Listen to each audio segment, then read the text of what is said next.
அகரத்தின் அன்பு வணக்கங்கள். விஸ்வகர்மா தேவலோக சிற்பி. இவர் தேவ சிற்பி, தேவதச்சன் என்று அழைக்கப்படுகிறார். சிவபெருமானுக்கு திரிசூலத்தையும், விஷ்ணு பகவானுக்கு சக்கராயுதத்தையும், முருகப்பெருமானுக்கு வேலையும், குபேரனுக்கு சிவிகை ஆகிய ஆயுதங்களை விஸ்வகர்மா தான் உருவாக்கி கொடுத்தார். ஏன், பிரம்மனுக்கே 14 லோகங்களையும் வடிவமைத்தவர் இவர்தான். மேலும் பூலோகத்தில் பல கோவில்களையும் வடிவமைத்தவர்தான் இந்த தேவசிற்பியான விஸ்வகர்மா. இப்படி புகழ்மிக்க விஸ்வகர்மா தேவசிற்பியான கதையை தான் நாம் இந்த வீடியோவில் பார்க்க இருக்கிறோம். விஸ்வகர்மா தைத்திரியர்களில் ஒருவரான துவஷ்டா என்பவரின் பிள்ளை. துவஷ்டா தன்னுடைய பிள்ளையை கல்வி கற்பதற்காக குருகுலம் அனுப்பி வைத்தார். விஸ்வகர்மா குருகுலத்தில் பயின்றது ஐப்பசி மாதத்தில்.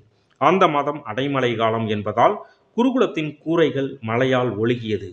இதனை கண்ட விஸ்வகர்மா தன் குருவிடம் சென்று, குருவே, தேவலோகத்தில் கேட்டதை கொடுக்கும் கற்பக மரம் ஒன்று உள்ளது.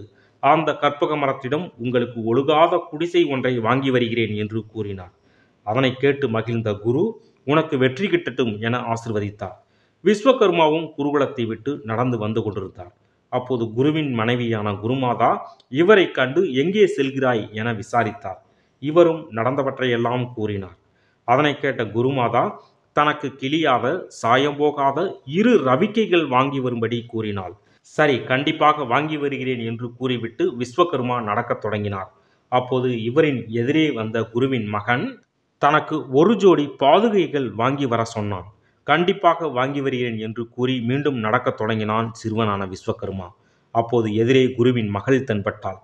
அவளும் தனக்கு சமைப்பதற்கு கரிபிடிக்காத பாத்திரங்கள் வேண்டும் என கேட்டுக்கொண்டாள்.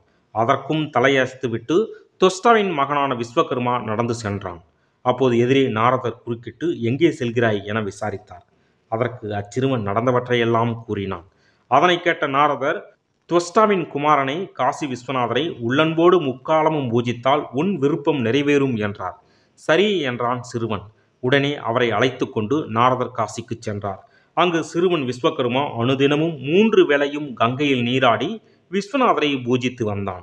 ஒரு நாள் அச்சிறுவனின் வேண்டுதலை மெச்சிய சிவபெருமான் அவனின் முன்பாக தோன்றி, சிறுவனே, இன்று முதல் நீ தேவசிற்பி விஸ்வகர்மா என்று அழைக்கப்படுவாய். சூரியர் சந்திரர் உள்ளவரை உன் புகழ் அழியாது. உன் கற்பனை மட்டுமல்ல, மற்றவரின் கற்பனை கனவை உன்னால் உருவாக்க முடியும் என வரமளித்தார் சிவபெருமான். அந்த வரத்தை பெற்ற விஸ்வகர்மா அந்த வரத்தின் மூலம் தன்னுடைய குரு கேட்டதை பெற்று குருவையும் அவரின் குடும்பத்தினரையும் மகிழ்ச்சியடை செய்தான். இந்த விஸ்வகர்மாவின் மகள்தான் சூரியனை திருமணம் செய்து கொண்ட சந்தியாதேவி. சூரியனின் வெப்பத்தை தாங்க இயலாமல் சாயாதேவி என்ற ஒரு பெண்ணை தன்னுடைய நிழலிலிருந்து உருவாக்கி சூரியனுடன் இருக்குமாறு கூறி மீண்டும் தன்னுடைய தந்தை விஸ்வகர்மாவிடம் வந்தாள் சந்தியாதேவி. இதனை கண்டுபிடித்த சூரியன் தன் மனைவியுடன் இணைவதற்காக திருச்சிக்கு அருகிலுள்ள மாந்துரை ஆம்பிரமணேஸ்வரரை வணங்கினான். இதன் மூலம் சூரியனின் வெப்பம் தணிந்தது. சந்தியாதேவியும் சூரியனுடன் இணைந்தாள். இதுவே தேவசிற்பியான விஸ்வகர்மாவின் கதையாகும். மேலும் இது போன்ற ஆன்மீக கதைகள், கோயில் வரலாறுகள் போன்றவற்றை தெரிந்து கொள்வதற்கு மறக்காம நம்மளுடைய சேனலை சப்ஸ்கிரைப் பண்ணுங்க. நன்றி.